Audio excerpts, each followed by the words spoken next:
we're back here to get this wagon.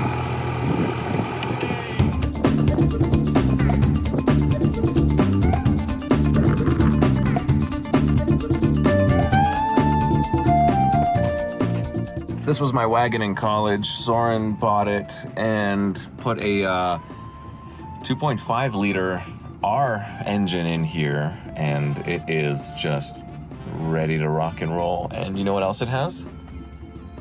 An M66. He's been driving it, minus the rear wheel drive. It's all just been front wheel. I mean, I should say all wheel drive, because the drive shaft going to the rear wheels is disconnected, but he's really gone above and beyond with this, and it's so cool. We're gonna be picking it up, putting the dashboard back in it, and there is a video discussing the build of this. I'll put the link in my description box below. But this is a great car. I bought this as it's a T5 manual, and it has just stayed so fun and cool. What I liked about this, especially the P80s in general, the sunroofs never break like they do on the others. Oh yeah. Hey, I'm making a video, don't bump into me. Look at the beefy dashboard. I never really noticed that. That big old bar down here. And there's some foam for your knees. And this wheel's not even connected. There's the blower motor. I did the heater core on this. Easiest heater core I've ever done on a Volvo. It's so funny how different that is from the 240 cars. I think it had the third row seat. It had the doggy cage also. That's been removed. He was gonna probably put in a full roll cage, but that might wait till later. I got this from a junkyard, and it's funny that you can buy little aluminum rings to wrap around these gauges, these blue R gauges from a V70R, you know, 98.99, and that would actually make it look much more like the P2 cars, putting that aluminum there. So, really great car. Here's the black dash, no cracks. They don't crack. These are C70 seats. C70 has a cool stitch pattern right here, but they also have better black leather. I think the leather is better for the C70s, for the UV exposure that the convertibles get. Oh, look at this cool shift linkage.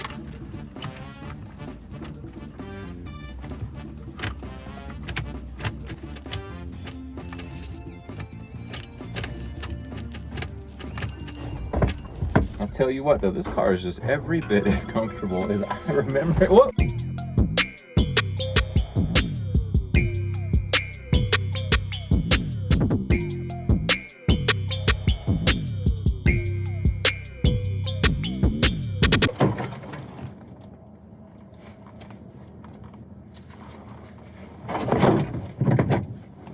Sorry. Okay, mi hombres y amigos. We have very little time left to work. Sarah gets here in like 4.5 hours, so I'm gonna try to get control arms and a strut done on this. That's something. Oh yeah, power steering hose. Cool. Ball joints. Gotta get the limb forwarder. Cabin air filter, Bello, that can wait. No relation. Power steering hose with new clamps. Isn't that nice of them? All right, what do we have here? Is this the strut bearing? Limb forwarder again. This is a very good brand. Usually when I'm shopping between websites and brands, if I find a brand that I like, or if I find FCP Euro has, let's say, Rain, limb forwarder, Miley, but they don't have things like Moog, then I'll shop for those three brands because they are good quality stuff. And FCP Euro says if we don't put it on our own cars, we don't sell it. And they've got that lifetime warranty, so you know that they wouldn't sell something that'll wear out very, very quickly. I think I made one exception though. Not even a shop gets a better price on this. Whoo-wee, a $350 strut.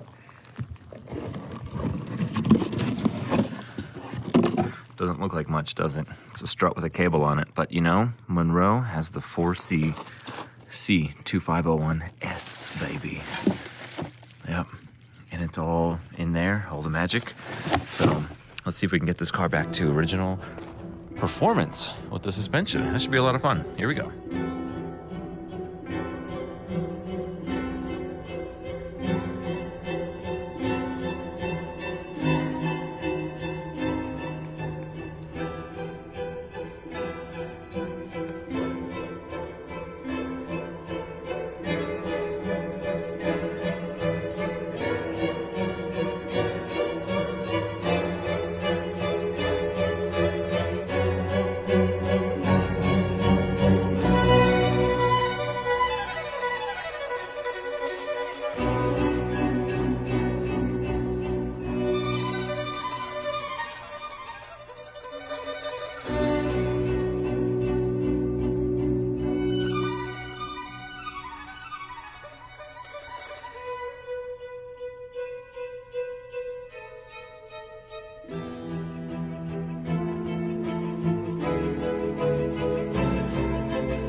Notes regarding side one. The worst part was the ball joint. Getting that ball joint knocked out and then the new one pressed in is not very fun.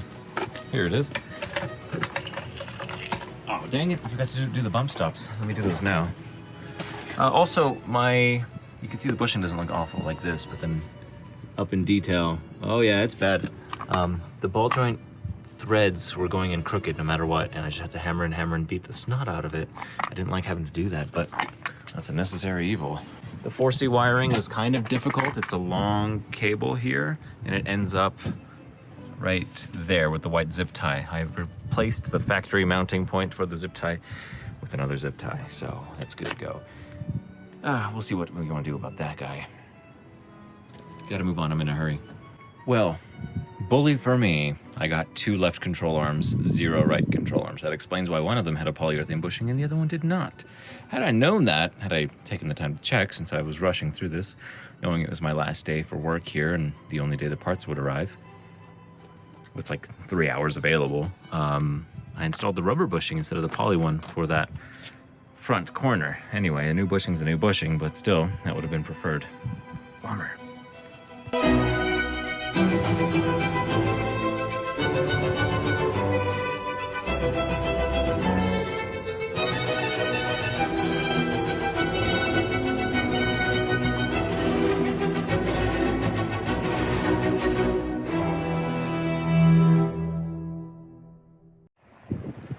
Can you see all the dust in the air? It's gonna be awfully windy, but all of this sand here has been blowing through, and that's just one way I do not miss this place. I was gonna change the air filter, but may as well keep that on. It might be better protected now. We'll do that later today, though. Okay, I gotta go pick up Sarah from the airport. We're gonna see how she performs with 1 new strut and 1 new control arm. Already a good sign, only 3 messages, and it's washer fluid, regular service, and airbag service. Yes, the chassis service light is off. That's the first time I've had this off in an R. So fingers crusty, let's go for a drivey. There's no way I can quantify this for you. When I go from comfort to sport, I don't notice much of a difference, but as soon as I hit advance, if I'm doing like a slalom maneuver, which is a little tough here because I'm just within normal driving lanes, but doing this and feeling the body roll, as soon as I push advance, it's like you have coilovers all of a sudden, and it is so stiff and amazing. This is so cool. I mean, when you have a 4C suspension that finally works, heck yeah. Who cares that it's, you know, X amount of dollars per strut, 350 bucks each. It's so worth it. Sarah's here, Sarah's here, Sarah's here, Sarah's here. Okay, what do you think of the pumpkin orange? I love the pumpkin orange. Dude, yeah. Orange. Can't go all the way down. Nope, that's about as far as you can go. Gotta fix it. Okay, here's my favorite button. Look behind us.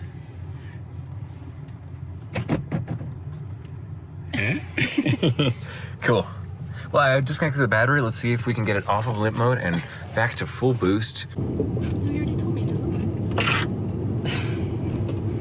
Is it ripping? It's the sides, I don't know.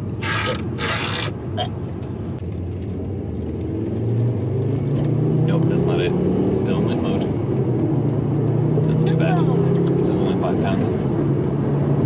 Oh, I hate that. I'm so excited.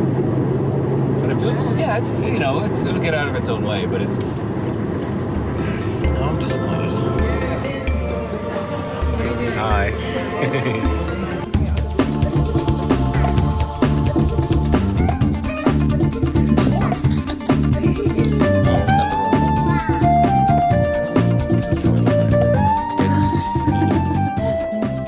It's departure time.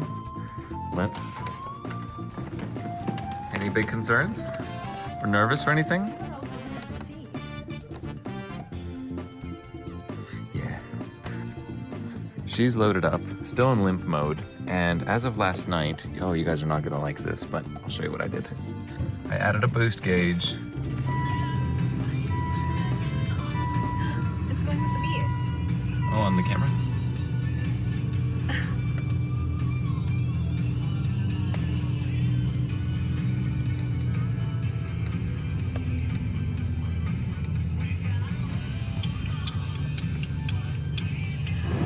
Can we have that in focus, please? Yeah, just take my word for it. Drive's going well.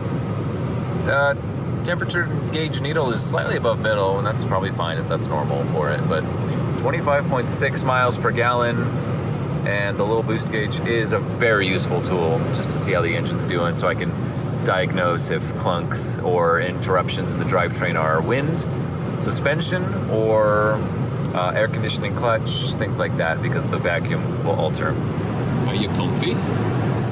Yeah. We discovered lumbar support. Like, does it go anymore? You're lumberleavable. Wow.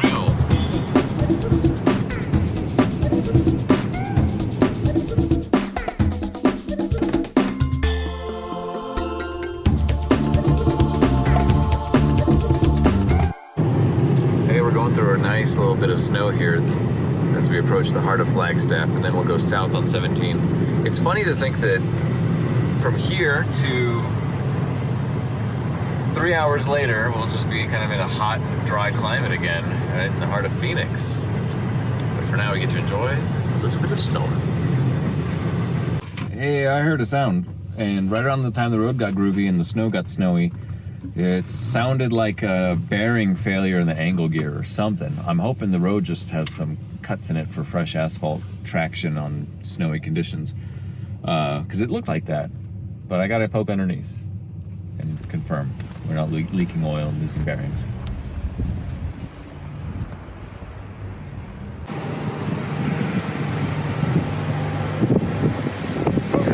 Alright, that looks okay. Thanks. It looks like styrofoam. Yep. Just snow, styro snow.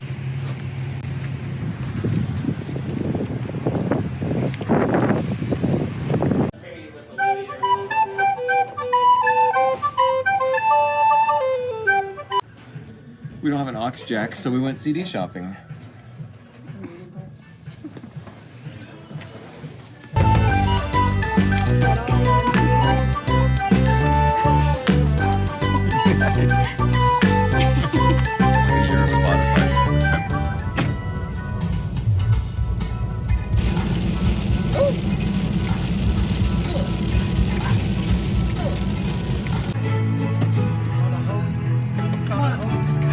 What hose? Onto the intake pipe. No wonder she's unhappy.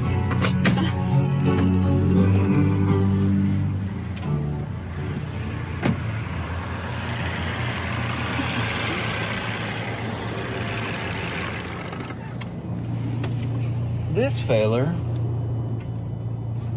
ain't hooked up to nothing. Nice. Yeah, you know why? Because look at how ugly that end is. Ugh. Dang, ugh, look at that. Ew. Yeah, they're brittle.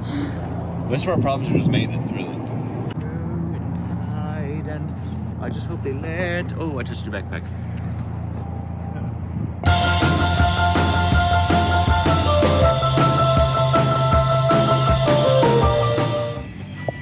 These two vacuum hoses were completely deteriorated. This one's bleeding a lot of air right past everything into the intake.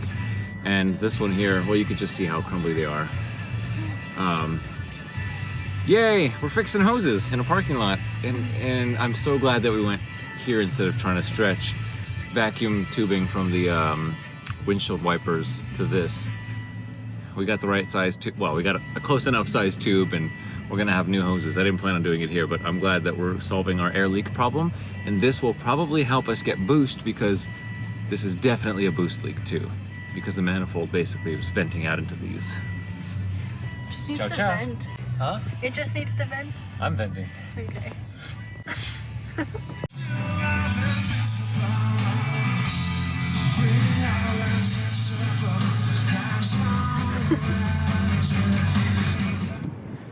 Well, I can't believe it's been 1 hour, but we got it. Let me show you what the repair was.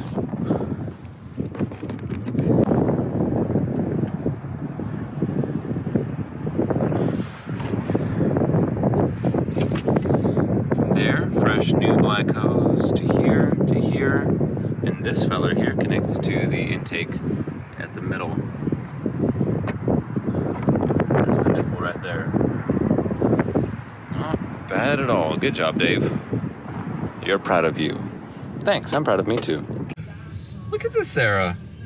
Our gauge is idling at -20 before it was just chilling at 10 to 15. Nice. Oh, let there be boost. Yeah, get an R, they said. It'll be fun, they said. All right, 11:22. We got, I don't know, 6 hours of drive into San Diego. And got a topped off iced tea here from the In-N-Out Burger. So we're good to go. Yeah, ooh, a third of a Red Bull. You're being generous. And the best part is this works. I love that. Cool. By the way, our right steering knuckle, because the bushings are gone on that control arm, every time we hit a bump, it's like, whoa, whoa, whoa, a bad bump. Oh my goodness. So somebody made a comment once years ago when I posted a thumbs up because I was so proud of the work I did on my 122, my very first 122. And they said, oh, what, did you finally get your finger out of your butt? And I've never forgotten that every time I get a dirty finger and I just, kind of stuff hurts, you know? Okay. And let there be boost. Oh, still not. It's way better though. It was better at first. There we go. That's an R now. All right, we're good. Woo! Yay.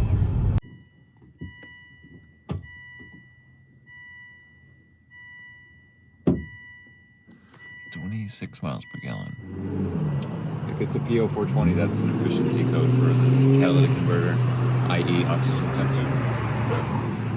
PO420. How funny. Your reflection? Oh, that's cool too. I was looking at the sign. Oh.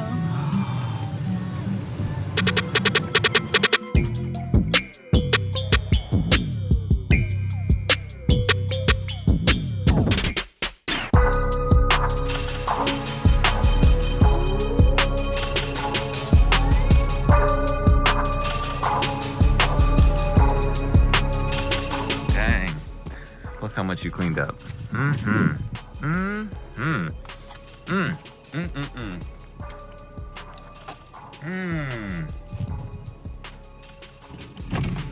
This is a 2005 and up R.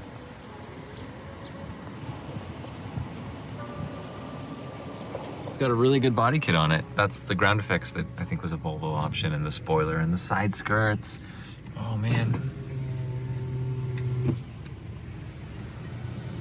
Look at that. In the front bumper, it's got the nice 4! Or is it 3? Yeah, it's 3. 2! 1! Happy 200,000! Wait. No! I looked away. Today in the shop, we are teaching the next generation how to do brake stuff. Brett's doing his brake sensors, and yes, there's a jack stand under the car. Don't worry. Cool new sensor. Thank you.